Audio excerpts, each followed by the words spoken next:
Digital યુગ આ daily local news channel of Bharuch. Vachnath ખાતે બ્લડ ડોનેશન કેમ્પનું આયોજન કરવામાં આવ્યું હતું, જેમાં મોટી સંખ્યામાં લોકોએ રક્તદાન કર્યું હતું.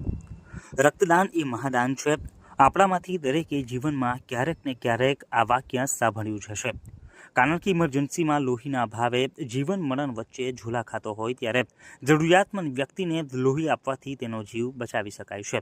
જે હેતુસર વાગરા તાલુકાના વચનાથ ગામમાં જીવન તીર્થ ચેરિટેબલ ટ્રસ્ટ દ્વારા બ્લડ ડોનેશન કેમ્પનું સુંદર આયોજન કરવામાં આવ્યું હતું, જેમાં વચનાથ ગામના સરપંચ સમની કોટન જીનના chairman Pravinsinh N Chauhan, Jivan Tirth charitable ટ્રસ્ટના પ્રમુખ પુષ્પદીપસિંહ રાજ, ઉપપ્રમુખ અને સામાજિક આગેવાન અક્ષયસિંહ રાજ, દિગ્વિજયસિંહ રાઠોડ અને નીલકંઠસિંહ સિંધા દ્વારા બ્લડ ડોનેશન કેમ્પનું સફળ આયોજન કરવામાં આવ્યું હતું, જેમાં મોટી સંખ્યામાં લોકોએ રક્તદાન કરીને માનવતા મહેકાવી હતી.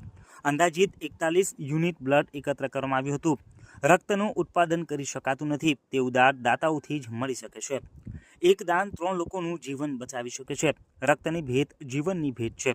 માનવ રક્ત માટે કોઈ વિકલ્પ નથી, તેથી આપણે રક્તદાન માટે આગળ આવવું જોઈએ, જેથી મૃત્યુના ઉંબરે પહોંચેલી કોઈ વ્યક્તિ ફરી જીવન મેળવી શકે છે. માટે આપણે પણ સમયાંતરે રક્તદાન જરૂરથી કરવું જોઈએ.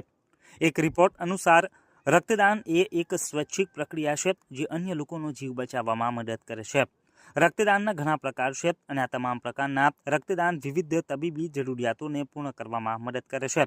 રક્તદાનને મહાદાન નામ આપવામાં આવ્યું છે, કારણ કે તમે જે રક્તદાન કરો છો તેનાથી ઘણા લોકોના જીવ બચે છે.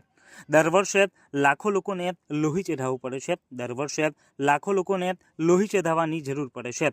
કેટલાકને ઓપરેશન દરમિયાન લોહી ચઢાવવાની જરૂર પડી શકે છે. ક્યારેક અકસ્માત બાદ પણ ઇમરજન્સીમાં લોહી ચઢાવવામાં આવે છે.